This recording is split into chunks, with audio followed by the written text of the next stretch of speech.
ओम दुर्गाय नमः। नमस्कार दोस्तों, जय माता दी।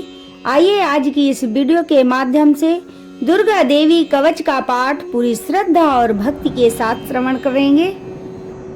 अथ देवी कवच।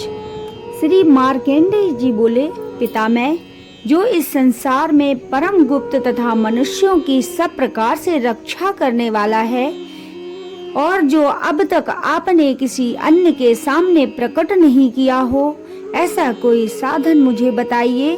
ब्रह्मा जी बोले, ब्राह्मण, ऐसा साधन तो एक देवी का कवच ही है जो गुप्त से भी परम गुप्त है, पवित्र तथा संपूर्ण प्राणियों का उपकार करने वाला है। महामुने, उसे सुनो। देवी की 9 मूर्तियां हैं जिन्हें 9 दुर्गा कहते हैं। उनके पृथक पृथक नाम इस प्रकार हैं। प्रथम नाम शैलपुत्री है, दूसरी मूर्ति का नाम ब्रह्मचारिणी है, तीसरा स्वरूप चंद्रघंटा के नाम से प्रसिद्ध है, चौथी मूर्ति को कूष्मांडा कहते हैं, पांचवी दुर्गा का नाम स्कंद माता है, देवी के छठे रूप को कात्यायनी कहते हैं, सातवां कालरात्रि और 8वां स्वरूप महागौरी के नाम से प्रसिद्ध है, नवी दुर्गा का नाम सिद्धदात्री है। ये सब नाम सर्वज्ञ महात्मा वेद भगवान के द्वारा ही प्रतिपादित हुए हैं। जो मनुष्य अग्नि में जल रहा हो, रणभूमि में शत्रुओं से घिर गया हो, विषम संकट में फंस गया हो तथा इस प्रकार भय से आतुर होकर भगवती दुर्गा के शरण में प्राप्त हुए हों, उनका कभी कोई अमंगल नहीं होता है। युद्ध के समय संकट में पड़ने पर भी उनके ऊपर कोई आपत्ति नहीं दिखाई देती। उन्हें शोक, दुख और भय की प्राप्ति नहीं होती। जिन्होंने भक्ति पूर्वक देवी का स्मरण किया है, वे निश्चय ही वृद्धि को प्राप्त होते हैं। देवेश्वरी, जो तुम्हारा चिंतन करते हैं, उनकी तुम निसंदेह रक्षा करती हो।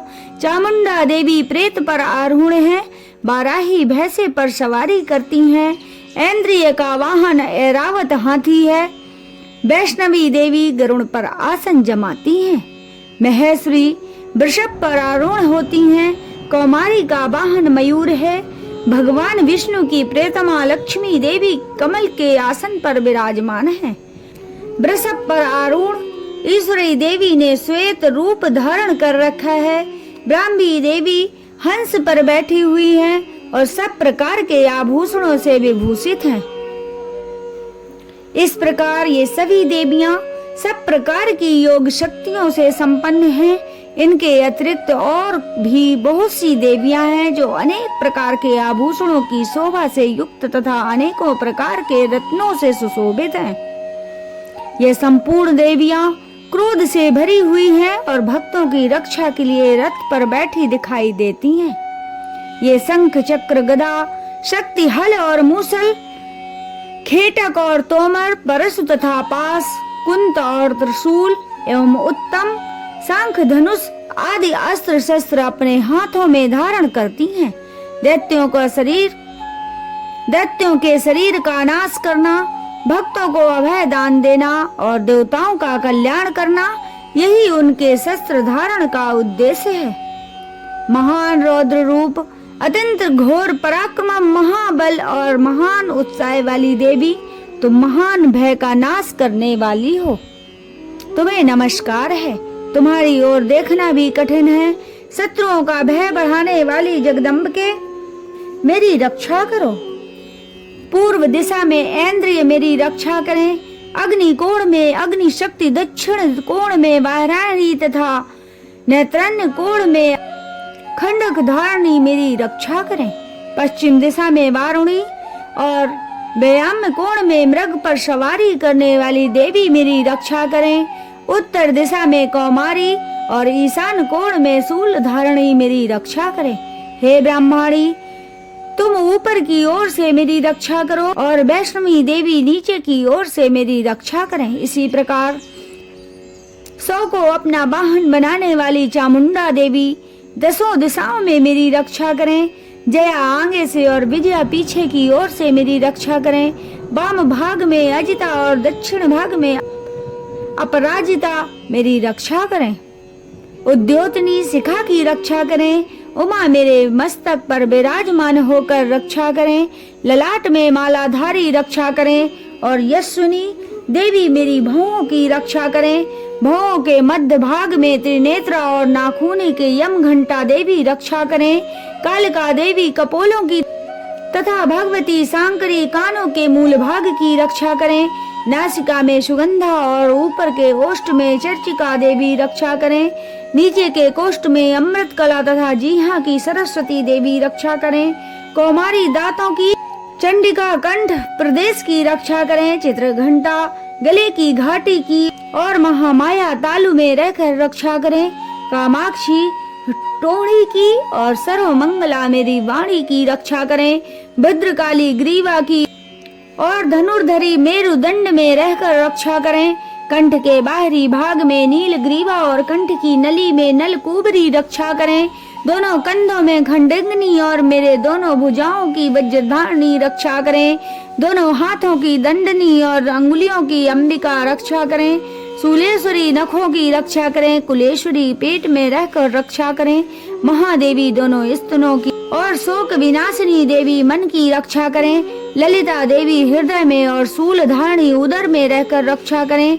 नाभि में कामनी और गुहा भाग की गुहेश्वरी रक्षा करें। पूतना और कामिका लिंग की और महिष वाहिनी गुदा की रक्षा करें। भगवती कटी भाग की और विघ्नवासिनी घुटनों की रक्षा करें। संपूर्ण कामनाओं को देने वाली महाबला देवी दोनों चरणों के पृष्ठ भाग की रक्षा करें। श्री देवी पैरों की उंगलियों की और तलवासिनी देवी पैरों के तलुओं में रहकर रक्षा करें। दृष्टा कराली देवी नखों की, उधर्व केसनी देवी केशों की रक्षा करें। रोमावलियों की छिद्रों में कावेरी और त्वचा की बागेश्वरी देवी रक्षा करें। पार्वती देवी रक्त मज्जा मांस हड्डी और मैदे की रक्षा करें। आंतों की कालरात्रि और पितृ की मुकुटेश्वरी रक्षा करें। मूलाधार आदि कमल केशों में पद्मावती देवी और कफ में चूड़ामणि देवी स्थित होकर रक्षा करें। नख के तेज की ज्वालामुखी रक्षा करें, जिसका किसी भी अस्त्र से भेदन नहीं हो सकता। वह अभेदा देवी शरीर की समस्त संधियों में रहकर रक्षा करें। ब्रह्माणी आप मेरे वीर की रक्षा करें। क्षत्रेश्वरी छाया की तथा धर्म धारणी देवी मेरे अहंकार मन और बुद्धि की रक्षा करें। वज्रहस्ता देवी मेरे प्राण अपान व्यान उदान और समान वायु की रक्षा करें। भगवती कल्याण शोभना मेरे प्राण की रक्षा करें। रस रूप गंध शब्द और स्पर्श इन विषयों का अनुभव करते समय योगिनी देवी रक्षा करें तथा सत्व गुण रजोगुण और तमोगुण की रक्षा सदा नारायणी देवी करें। वैरायणी आयु की रक्षा करें। वैष्णवी धर्म की रक्षा करें तथा चक्रणी देवी यश कीर्ति लक्ष्मी धन तथा विद्या की रक्षा करें। इंद्राणी आप मेरे गोत्र की रक्षा करें। चंडिके तुम मेरे पशुओं की रक्षा करें। महालक्ष्मी पुत्रों की रक्षा करें और भैरवी पत्नी की रक्षा करें। मेरे पथ की सुपथा तथा मार्ग की क्षेमकारी रक्षा करें। राजा के दरबार में महालक्ष्मी रक्षा करें तथा सब ओर व्याप्त रहने वाली विजया देवी संपूर्ण भयतापों से मेरी रक्षा करें। देवी जो स्थान पर इस कवच में नहीं कहा गया अथवा रक्षा से रहित रह गया, वह सब तुम्हारे द्वारा सुरक्षित हो, क्योंकि आप विजय वासिनी और पाप नाशिनी हो। कवच के द्वारा सब ओर से सुरक्षित मनुष्य जहाँ जहाँ भी जाता है वहाँ वहाँ उसे धन लाभ होता है तथा संपूर्ण कामनाओं की सिद्धि करने वाली विजय की प्राप्ति होती है। वह जिस जिस अभिष्ट वस्तु का चिंतन करता है वह उसको निश्चय ही प्राप्त कर लेता है। वह मनुष्य इस पृथ्वी पर महान ऐश्वर्य का भागी होता है। कवच से सुरक्षित मनुष्य निर्भय हो जाता है। युद्ध में उसकी पराजय नहीं होती तथा वह तीनों लोकों में पूजनीय हो जाता है। देवी का ये कवच देवताओं के लिए भी दुर्लभ है। जो प्रतिदिन नियम पूर्वक तीनों संध्याओं के समय श्रद्धा के साथ इनका पाठ करता है उसे देवी कला प्राप्त होती है तथा इन तीनों लोकों में कहीं भी पराजित नहीं होता। इतना ही नहीं, वह अपमृत्यु से रहित हो 100 से भी अधिक वर्षों तक जीवित रहता है। उसकी मकरी, चेचक और कोढ़ आदि संपूर्ण व्याधियां नष्ट हो जाती हैं। कनेर, भांग, अफीम, धतूरे आदि का स्थावर विष, सांप और बिच्छू आदि के काटने से चढ़ा हुआ जंगम विष तथा आही, फेन और तेल के संयोग आदि से बनने वाला कृत्रिम विष, ये सभी प्रकार के विष दूर हो जाते हैं, उस पर उनका कोई असर नहीं होता। इस पृथ्वी पर मारण, मोहन आदि जितने तांत्रिक प्रयोग होते हैं तथा इस प्रकार के जितने मंत्र यंत्र होते हैं, वे सब इस कवच को हृदय में धारण कर लेने पर उस मनुष्य को देखते ही नष्ट हो जाते हैं।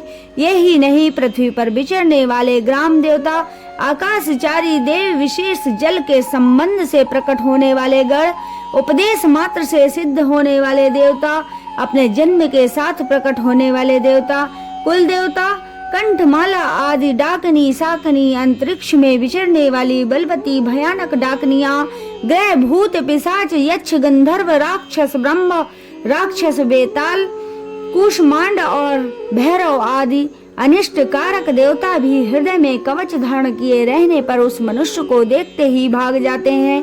कवचधारी पुरुष को राजा से सम्मान वृद्धि प्राप्त होती है। ये कवच मनुष्य के तेज को वृद्धि करने वाला और उत्तम है। कवच का पाठ करने वाला मनुष्य अपनी कीर्ति से विभूषित भूतल पर अपने सुयश के साथ साथ वृद्धि को प्राप्त होता है।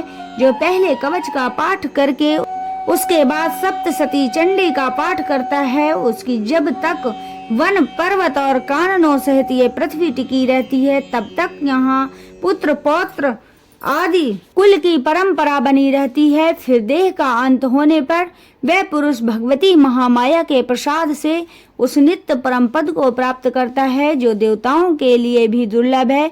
ये सुंदर दिव्य रूप धारण करता है और सदा शिव के साथ आनंद का भागी होता है।